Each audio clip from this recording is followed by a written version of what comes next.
I'm Linda. I'm the proud director of Innofest. Infest is our organization which already exists in 5 years, and we help impact-driven startups to test their prototypes at festivals. And because festivals we see as living labs, and living labs have the right condition to really test the first product or service, so really the prototypes. You get a lot of feedback from the consumers who are there, but also you can do great technical tests. And the better, the earlier you get your feedback, the more impact you can make later. But a little bit more about me. I am Linda. I'm 36 years old. I live in Amsterdam. I have a little baby girl of 2 years and a beautiful husband who I used to make a documentary with. We had a video organization. This video organization, or the documentary that we made, was named Fix the World and Make Money. So in 3 years' time, we traveled the world. And in all different continents, we went on the lookout for entrepreneurs who use entrepreneurship as a vehicle for change. And our documentary series is called Fix the World and Make Money. It's still online on YouTube, so please go check it out. And hopefully there will be a link below this video as well, because I was super excited about entrepreneurs, and I see them everywhere in the world who say, okay, I see that a lot of challenges are ahead of us, but instead of being patient and waiting, I'm gonna act upon it because I really want to make a positive impact. So back then I was doing this with video, with a documentary where we followed the entrepreneurs for 24 hours. And right now I'm doing it, but then in a different position. I'm doing it as a director of Infest, where I'm really helping or guiding actually my team who helps entrepreneurs to test their prototypes at festivals. And how did you end up where you are today? Anything you can add there? 10 years ago, together with a friend of mine, we started a business which is called Professional Rebel, because we wanted to learn more about entrepreneurship. We started a blog and we went drinking a lot of coffee with a lot of entrepreneurs. And then I really felt that my heart was leaning the most towards impact entrepreneurs. So what we did, we drank a cup of coffee and then we interviewed them about lessons on entrepreneurship. This went actually pretty successful. So people answered to our blog and said, well, can we also meet these entrepreneurs? And then we organized, which was called startup tours. So we organized tours with a lot of people, and then we visited three entrepreneurs on one afternoon. Now, we did this first just with a few individuals and later on with whole teams. That really kept me going for entrepreneurs. And most entrepreneurs have such a big vision of not only where we are now, but also where we can be in 10 or 20 years. And I was leaning so much forward to these impact entrepreneurs that I was like, okay, I know now where these people are in the Netherlands, but where are they around the world? And that's why we came up with this idea of a documentary. I bumped into a beautiful lad. He was a cameraman. I knew a lot about startups, so we hit that off. And after this documentary, I still wanted to work in the fields of startups. And then I saw Innofest passing by. And that's when I jumped on that bandwagon and said, okay, I'm going to be the director for the coming years of this beautiful organization. How would you define an impact-driven startup? If you see the challenges that are ahead of us, they are much bigger than one person or one country or one region or one continent actually can solve. So therefore, I think it's so great that there are some entrepreneurs who say, okay, I want to make money, I want to start a business, but I want to do this actually with solving an issue. And the people who are really solving an issue, this can be an issue, for example, on the shortage of water, or maybe something with the environment. Most of your times you see them also linked to the SDGs. These are the social development goals formulated by the United Nations. So I think if you have in your business model, in the center of your business model, a solution for one of these problems, I think you can name yourself an impact entrepreneur. What do you consider crucial for an impact-driven startup to thrive or to succeed? I think it doesn't matter if it's an impact startup or a normal startup. I think you see that a lot of startups don't actually make it in the first 5 years. And most of the time you see two reasons for them failing. The first reason is that they really believe in the solution, but other people don't really see this as a problem. And if a person doesn't perceive this as a problem, he or she is not willing to get money on the table. So the solution skills can be good, but if people don't perceive it as a problem, you're nowhere as an entrepreneur. The second part of why entrepreneurs usually fail is because their product is not good enough. Well, if you test this really early in the beginning, so if you have a prototype and this is the first time you have a product or a service in place, please go out and test it. Don't stay too long inside, but go out, test it, see what kind of assumptions you have, try to be super honest with yourself, and then test these assumptions. And in the last 5 years, we came actually up with our Infest methodology. You can also find this because we have written a white paper, which you can download. Then we help entrepreneurs to actually set up a test plan, and then we help them in a test weekend on a festival. Now, right now, there are no festivals, so we're doing it in other situations outside where we can still maybe or meet people or do the technical test. So for example, if you have a water purification startup, you don't need per se people, but you do need a lot of water that is filthy so you can see if you can clean it. One of the most beautiful examples that we have helped is called Samila Sanitation. This is actually a humanitarian startup. It's a water purification startup. And what he wants to purify urine into water. Wow. And his main goal is to get his project on a refugee camp, for example, in Uganda, where he is actually now. But you cannot call, for example, the Red Cross and say, I have this idea, can you please buy my product? No, you have to prove with data that your product is working. And on the festival, what you have, a lot of people are drinking. So this means they also need to go to the toilet. And there you can put easily a product just like his, and you can test it. You can see what the maximum capacity is. You can see how people respond to this. And with this data, you can improve your product and therefore hopefully have the data to also start a conversation with the Red Cross or with another launching customer. So it doesn't matter if you're an impact startup or not an impact startup, go and prove your product and then make on these next steps, because too much time, money, and energy is wasted if you just keep on working solely on your ID. Makes sense. How can Innofest help kickstart growth for impact-driven startups? Besides facilitating a room, a space for testing at every festival, we also organize innovation tours.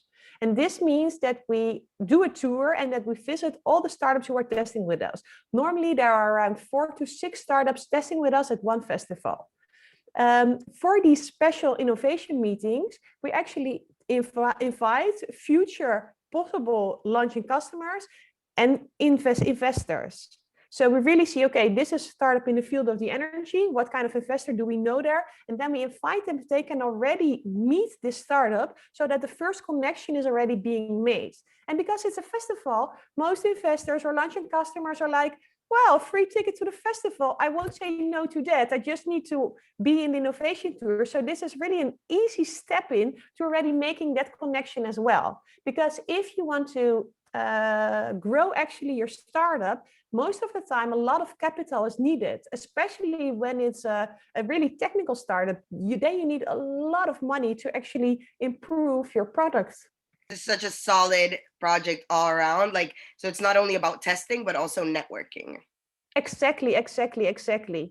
Yeah, because in the end, it all has to do with these 3 things, right? It has to do with access to capital, access to talent, and that your product needs to be damn good. How do you define success when testing a new product? Yeah, that means that you actually fail a lot. Because if you fail a lot, you learn a lot. And by learning a lot, you can improve your product. So this is why that when we test at a festival is normally 2 or 3 days. And the good thing is that every day you can make the test harder, more difficult for yourself. Because you want to fail, because when you failed, you know what you have to improve. If everything runs super smoothly, I won't say it's a success, because what did you really learn? And what makes the ideal testing environment for these products? What we see with Innofest is that we use festivals, because festivals on the one hand have a lot of people, but they also have a lot of challenges what you see in small cities. So you have challenges around water, around waste, around energy. But what you also see is that with festivals here in the Netherlands, they are at a place where there's normally nothing. So there's maybe grassland, or it's maybe at a beach location. So they need to bring external water systems and external energy system. And in this way, you can easily check in solutions to test in there. Because if you want to do that in the city center, it's much more difficult. And most of the time it's forbidden to do these kinds of tests. But because in a festival, there's a lot of flexibility, you can easily test things. And because there are also problems, festivals are also open up to being flexible, to make room for the startup to actually solve their issue, because it's in their interest as well. So this is actually a few things that are really good. And also because the festival is a few days, you can really make the test more difficult.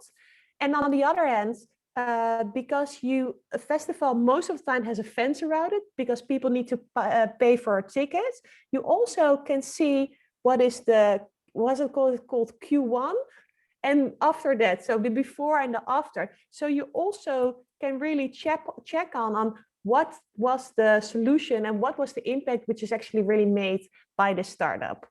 So festivals are actually a great place to test startups. Every time when we're going to test, we see that a lot of startups are enrolling, and then we have like a selection committee, and that selection committee is really looking strict, like, are you making an impact on the world? Do you have a business plan? Is this company maybe now or in the future really making money? So we have a few criteria, and these guys are super strict on who they select and who they do not select. As of now, we helped 200 cases. And last year, we came up with a white paper. And in this white paper, we are describing our whole way of testing. Any surprising takeaways from your whole journey from this experience? We were testing at festivals, and all of a sudden, there were no festivals. There was a quite long time we were in like a kind of an interbellum, like, will there be festivals? Will there not be festivals? And this was like the core root of our organization. And then we said, okay, we can do two things. Or we can say, okay, we quit. And if there are festivals, we will continue. Or because we also help innovative companies try to be innovative ourselves. We chose to try to be innovative ourselves as well. And I'm really, really lucky that we actually managed. So what we did, one of the things that we changed was that we went into online testing. So we came up with this idea, which is called Innofest Test TV. It's Innofest Test Television. And it's a mix between a talk show versus an online group where people get a lot of feedback. So what we did, this is actually a really great suit for food startups. So we did work together with a festival. On their website, we said, okay, do you want to help food startups? If yes, you can buy a little package here. And then people got a bag with five innovative food products. And then on every day, they could taste these products. And the cool thing is that because it was online, people were much more fierce in their feedback. Mm-hmm. So these startups really got a lot of great feedback. And if you are on a festival, sometimes people see also the entrepreneur and they're like, I rather don't want to say actually what I really think. So there may be more smooth talking. And with this online testing, yeah, you get sometimes much better feedback. So this is something that I was surprised about, because I would never dare to step out of like not test at a festival. But I think for food startup, it really, really works to test online. One of the benefits actually was that because we send these food packages, and most of the time people are not living by themselves. So they are living with roommates, or they're living, I don't know, with their parents or with their children. And that is why they also get to peek in and try to taste these products. So the food entrepreneurs did not only reach these 100 people who bought the box, but they actually reached much more people, because also the roommates and maybe friends who came over. So there was actually a really good ripple effect. Ah, that's pretty cool. Pretty cool. Where can we find more about Innofest? Where is it available? What are some ways we can contact you to, if there's any interest in, I guess, expanding this idea? Yes, we want to expand. We would love to do that. So we're now in the Netherlands. We also have been expanding a bit to Finland. So there's been an organization who's doing more or less the same as we do. And we actually help them to get this project up and running. And if you want to start this it doesn't matter where you are, please contact me. I'm Linda. My email is linda@innofest.co. So no M. And this is also what the website is, www.innofest.co. And yeah, we would love to help you out to get an organization like this starting, but maybe we can also branch to other countries, because we really believe that it's super important to really test your product in the beginning, because this helps you so much to really kickstart your product. And we need it because we need to make impact rather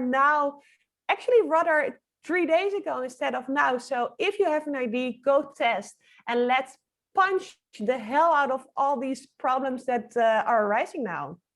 And one question that I always like to ask, and this time it's going to be a little different because you're in the Netherlands, where do you get your impact driven related news? Yeah. So I think this is divided between two pillars. On the one hand, the festivals and the sustainability of the festivals. So for this, we take a look at Green Events, beautiful organization, which talks a lot about helping festivals to become more sustainable. And on the other hand, we look at websites as The Next Web.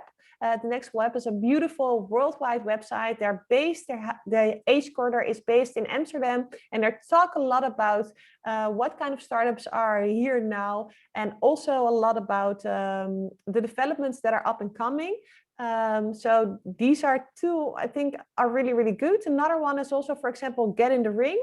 Get in the Ring, they have a lot of competitions all over the world. So if you follow them a bit, you also get inspired by how much is actually already possible. And I think that's always the cool thing with really early startups, that they don't take no for an answer. They say, okay, I see a solution and I see a problem and this is my solution. And I'm gonna do everything within my power to make this work. And these really passionate entrepreneurs, we want to help them a bit to really make that impact.